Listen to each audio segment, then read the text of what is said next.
pelouse où il y avait 30 000 personnes. Ça se jouait donc à guichet fermé. Pour voir l'OM, avec bien sûr le retour de Robin Huck dans les buts du TFC. Un début de match équilibré, les hommes de Mosca jouent vite à une touche de balle. Ici, c'est Fernandez en relais avec Delpech. Puis Ponce sur le côté gauche qui dépose le ballon sur la tête de Beto Acosta. Mais Olmeta est là. Réaction marseillaise avec Chris Waddle, ce gaucher funambule a encore réalisé hier soir des choses extraordinaires. Il passe ici en revue toute la défense toulousaine. Il est parti côté gauche. On le retrouve maintenant côté droit. Malheureusement, son centre ne sera pas exploité. 20 minutes de jeu, l'OM met la pression. Stojkovic voit dans le trou donc Chris Waddle, on le retrouve. L'anglais arme, non. Finalement, il préfère jouer le duel face à Demol. Il en sortira vainqueur, une frappe qui trompe Robin Huck, le gardien toulousain. Je crois que c'est un joueur exceptionnel, il a des dribbles imparables, on ne sait jamais de quel côté il va partir, le ballon reste sur place alors que le joueur est prêt à tacler d'un côté ou de l'autre. Et je crois que c'est un joueur très déconcertant et l'un des meilleurs dribbleurs et joueurs du football actuellement en France. Voilà, le match est lancé, l'action suivante donne une idée de l'engagement physique. Ça joue viril, très viril, Delpech et Papin y vont de bon cœur. Hernandez également, tout cela dans un bon esprit. Dommage que M. Zvirog ait sorti 5 cartons jaunes, un seul semblait vraiment justifié.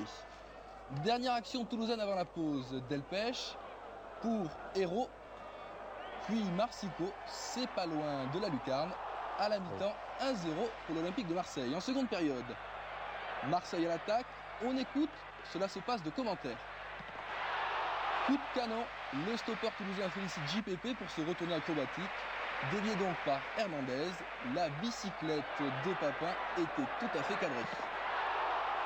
On en redemande. 53e minute de jeu.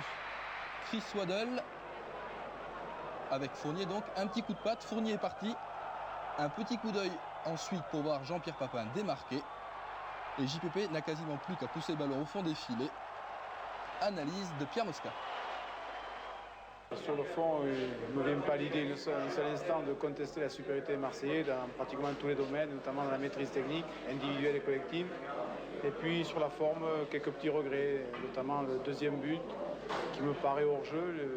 Les images télé peut-être le confirmeront. Exact, regardez bien au départ de la balle de Waddle, donc JPP est hors jeu, mais c'est un hors jeu de position que M. Zvirog n'a pas cru bon de siffler. Après 20 minutes très difficiles en seconde période, les Toulousains feront tout pour revenir. Marsico de la tête trouvera sur son chemin Olmeta. Puis dans la foulée et au cours de la même action, c'est Jean-Philippe Delpech qui inquiète à son tour le gardien corse, mais cela n'est pas cadré.